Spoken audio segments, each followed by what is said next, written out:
Greetings!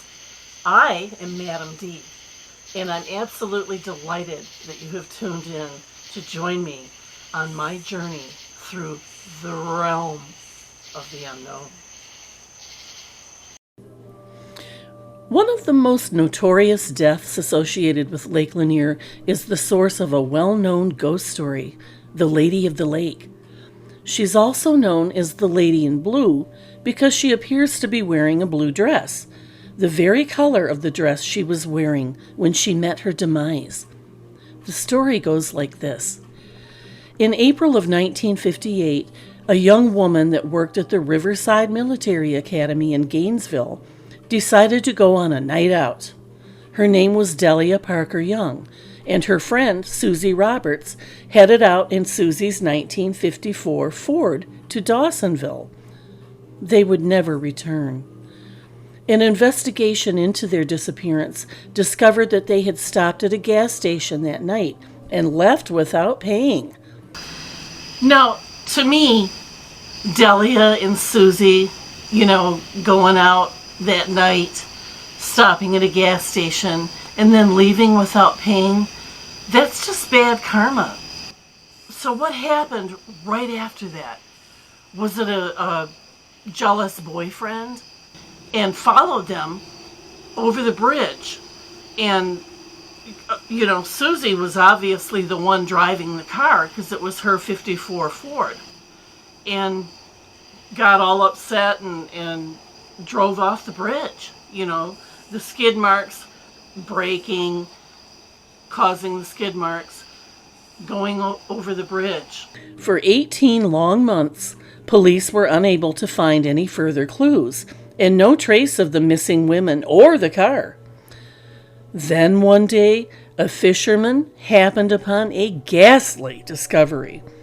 A decomposed body suddenly floated up out of the depths of the lake, but it was assumed to be the body of Delia Parker Young. Oddly, the corpse was missing 2 toes from the left foot and both hands. Poor Delia, being seen, supposedly, walking up and down the bridge looking for her hands, is just really sad. The body was buried in an unmarked grave in the Alta Vista Cemetery in Gainesville. Susie's body and her car remained missing despite repeated searches.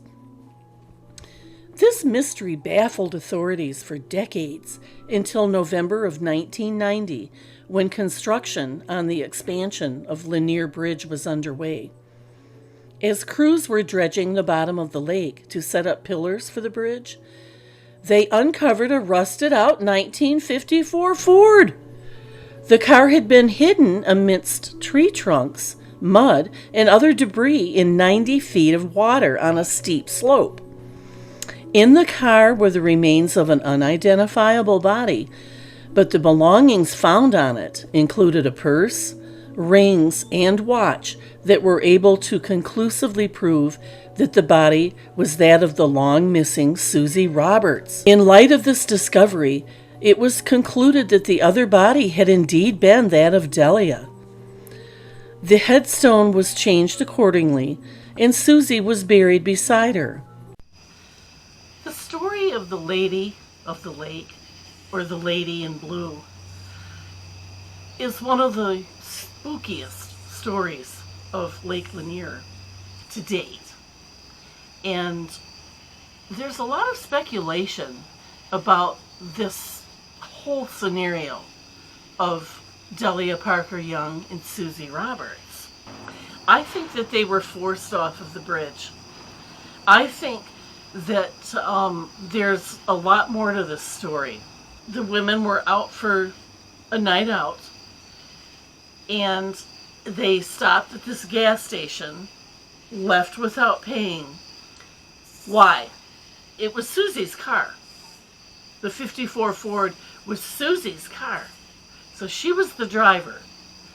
So, in my opinion, she's the one that made the decision to not pay. An ex-boyfriend or the proprietor of the gas station got really mad, hopped in his car, possibly, and followed them as they were leaving without paying and chased them, and then they wound up on the Lanier Bridge, and the girls at that time knew that they were being chased and probably panicked, put on the brakes, skidded across the road, and boom, went barreling down into the lake. Possibly. It's one of those unsolved mysteries. Thank you so much for watching. I hope you enjoyed my story. If you liked what you saw, please click on the subscribe button below, and also please click on the like button too.